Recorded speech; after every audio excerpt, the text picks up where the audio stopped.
Guys ये है मेरी दीदी का लाल हरा नीला पीला, जिसे मैंने मैगी लाने के लिए 20 का नोट दे के दुकान भेजा था और बोला था बड़ा वाला मैगी लाना। तो एक मैगी मेरे बच्चे ने सुना और बड़े की जगह छोटा मिला तो छोटा भी ये एक ही लेके आया और उसमें भी बोल रहा है मासी वो 14 रुपीज़ का है, और जबकि 20 रुपीज़ से शॉपकीपर ने इसे 30 रुपीज़ रिटर्न भी कर दिया था और इसने काम नहीं किया और 10 का नोट भी फटा लेके आया। मेरी दीदी का लाल इतना होशियार है, हंस क्यों रहा है? ये क्लास 5 में पढ़ते हैं। यही जो है वो टैलेंटेड बच्चा जो क्लास 5 में पढ़ता है। तेरे पास एक गर्लफ्रेंड भी है ना? सॉरी गाइस, ये नालायक सा बच्चा क्लास 5 में नहीं क्लास 6 में पढ़ता है और इनकी मैथ्स इतनी तेज़ है, देख के तो आप समझ ही गए होंगे। इस गधे का कैलकुलेशन को देखने के बाद मैं अपने बेटू के पास गई, जिसको मम्मी ने नीचे रखा था, जिससे वो अच्छे से म्याऊं बन के चलना सीख ले।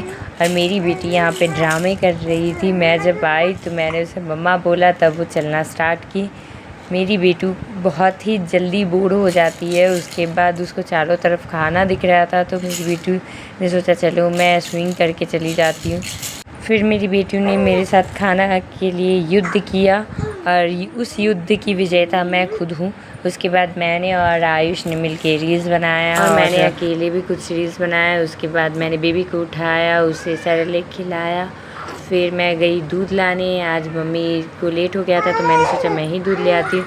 फिर हम शाम में मैं मम्मी और गुड़िया बाहर गए थे।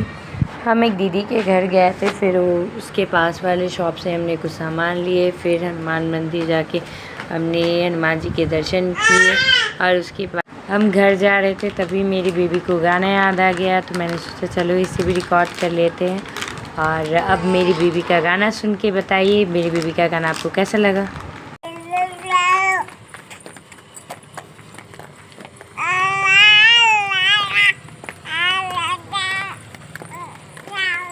घर पहुंचते ही हमने जल्दी सारा काम किया और फिर हम सुबह 4 बजे उठ गए थे, क्योंकि आज कोई आने वाला था जिसका हमने 1 घंटा इंतज़ार किया था। और 1 घंटे बाद उसके बाद मैं आपको दिखाती हूँ कौन है। और ये है मेरी दीदी और उसका छोटा लाल, जो कि ऐसे लग रहा था जैसे बरसों बाद अपनी नानी से मिल रहा है।